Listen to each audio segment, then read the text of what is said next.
Class 10th के प्रश्नावली 8.1 यह त्रिकोणमिति का चैप्टर है। इस क्वेश्चन को हम बनाएंगे। ठीक, पहले हम इस क्वेश्चन को समझ लेते हैं। त्रिभुज एबीसी में जिसका कोण 20 समकोण है, AB बराबर 24 सेंटीमीटर, BC बराबर 7 सेंटीमीटर, निम्नलिखित का मान ज्ञात कीजिए। साइन A कॉस A, दूसरा क्वेश्चन में है साइन C कॉस C। तो सबसे पहले एक त्रिभुज बनाने के लिए बोल रहा है, समकोण त्रिभुज। अब क्या बोल रहा है क्वेश्चन में, कोण B का मान जो है 90 डिग्री है, मतलब समकोण है। तो यहाँ पे हम B दे दिए। अब A आप चाहे तो यहाँ भी दे सकते हैं, चाहे यहाँ भी दे सकते हैं। तो हम ऊपर में A दे दिए, नीचे में हम C दे दिए। ठीक है, तो ये समकोण त्रिभुज बन गया। अब क्या बोल रहा है, AB बराबर 24 सेंटीमीटर, मतलब AB ये है, ये 24 सेंटीमीटर है। ठीक है, अब क्या बोल रहा है, BC बराबर 7 सेंटीमीटर, तो ये BC जो है ये 7 सेंटीमीटर हो गया। तो अब ऊंचाई का मान निकालने के लिए हम लोग पाइथागोरस प्रमेय पढ़े होंगे। तो पाइथागोरस प्रमेय क्या बोलता है कि h square equal to P square plus B square होता है। ठीक है, तो यहाँ पे आप देखिए, ये जो है यहाँ पे कौन सी जो है, उसके सामने कौन सी भुजा है, AB भुजा है। तो इसको हम मान लेते हैं P मान लेते हैं, इसको हम B मान लेते हैं C से। ठीक, तो ये H हो जाएगा। 90 डिग्री के सामने जो भुजा होती है वो कर्ण होती है, आप तो जानते हैं, हम आपको बता चुके हैं। तो इस तरह से ये क्या होगा, AC कर्ण हो जाएगा। तो हम इसमें ये फॉर्मूला का इस्तेमाल करेंगे। तो इसको हम मान को हम यहाँ इस फॉर्मूले पर रखते हैं। तो P की जगह पर क्या हो गया, 24 का स्क्वायर प्लस B की जगह क्या हो गया, 7 का स्क्वायर। इस तरह से इसको स्क्वायर करेंगे तो इसका 24 का स्क्वायर 576 हो जाएगा, प्लस 7 का स्क्वायर 49 हो जाएगा। तो इस तरह से इसको जोड़ेंगे तो 625 आएगा। ठीक है, ये 625 हो गया, h स्क्वायर इक्वल टू 625।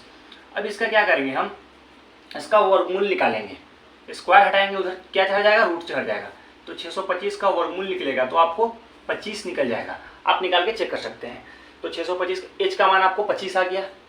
तो अब आप इसमें साइन ए कॉस ए अब निकाल सकते हैं। अब आपको तीनों भुजा का मान आपको पता चल गया है, तो अब साइन कॉस निकाल सकते हैं। तो हम कैसे कैसे निकालें, सबसे पहले देखिए हम लोग करें क्या है कि AB की जगह 24 दिया है तो 24 से भी कर दिए, BC की जगह 7 दिया, 7 दे दिए। अब क्या करें कि हम इसको हम यहाँ पे न्यून कोण मान लिए, तो ये P हो गया, ये B हो गया। तो हम ये फॉर्मूला जानते हैं पाइथागोरस प्रमेय का जो होता है, तो h square equal to P square plus B square होता है। तो वहाँ पे हम वैल्यू जैसे जैसे मान था उसको पुट कर दिए, रख दिए, उसको सिंपल जो जोड़ घटा होता है उस तरह से हम करके इसको वर्गमूल निकाल लिए, 25 आ गया। 25 कैसे निकला, ठीक है। अब इसको हम मिटाकर फिर साइन ए कॉस ए का मान निकालते हैं। हम एक और इस तरह का पिक्चर इधर बना लिए क्योंकि हमको सवाल बनाने में आसानी हो।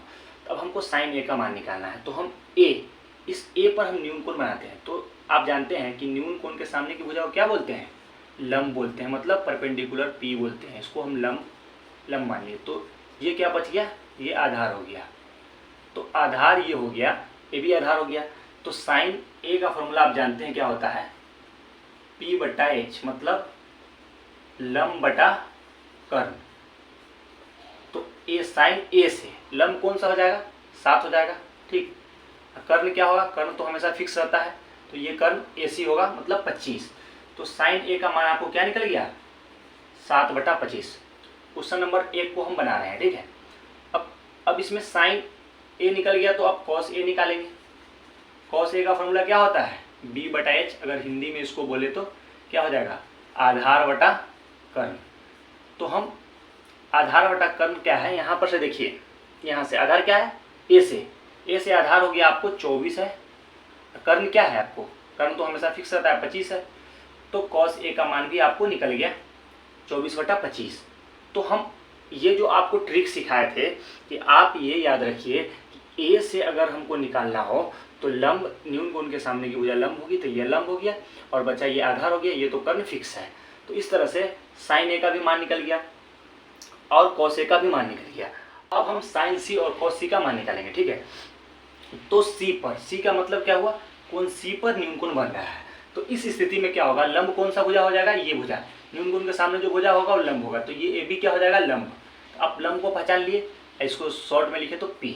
ठीक है, अब आधार लंब कर्ण पता हो गया, तो ये तीसरा भुजा क्या हो जाएगा, आधार। तो इस तरह से आपको आधार भी पता चल गया। तो इस हिंदी में बोले तो लंब बटा कर्ण। ठीक है, लंब बटा कर्ण हो गया। अब क्या है, साइन सी से देखिए, लंब कौन सा है, 24 और कर्ण क्या है आपको, 25। तो इस तरह से साइन सी का वैल्यू कितना निकल गया, 24/25। अब क्या निकालेंगे, कॉस सी का मान निकालेंगे। कॉस सी, कॉस का फॉर्मूला क्या होता है, B बटा H, मतलब आधार बटा कर्ण, हिंदी में बोले तो आधार बटा कर्ण। हिंदी इंग्लिश दोनों में लिख रहे हैं इसलिए क्योंकि कोई बच्चा को कन्फ्यूजन ना हो। अब क्या है, B का मान यहाँ पे क्या है, आधार कितना है 7 है, तो 7, H का मान कितना है, कर्ण का मान कितना है 25 है, 25 रख दिए। इस तरह से आपको cos C का भी मान निकल गया। का मान 7/25 जो नीचे नहीं दिख रहा था इसलिए हम ऊपर लिख दिए हैं, तो आपको समझ में आ गया cos C का मान 7/25 होगा। तो आपको 8.1 का पहला क्वेश्चन हमने बना दिया है, ठीक है। तो अब आपको समझ में आ गया होगा कि क्वेश्चन को किस तरह से बनाते हैं। जो हम लोग बहुत अच्छे से समझना चाहते हैं तो इस चैनल को सब्सक्राइब करें और इस वीडियो को अपने दोस्तों के साथ शेयर करें। तो हमने जो पढ़ाया है आपको उम्मीद करते हैं कि आपको ज़रूर समझ में आया होगा।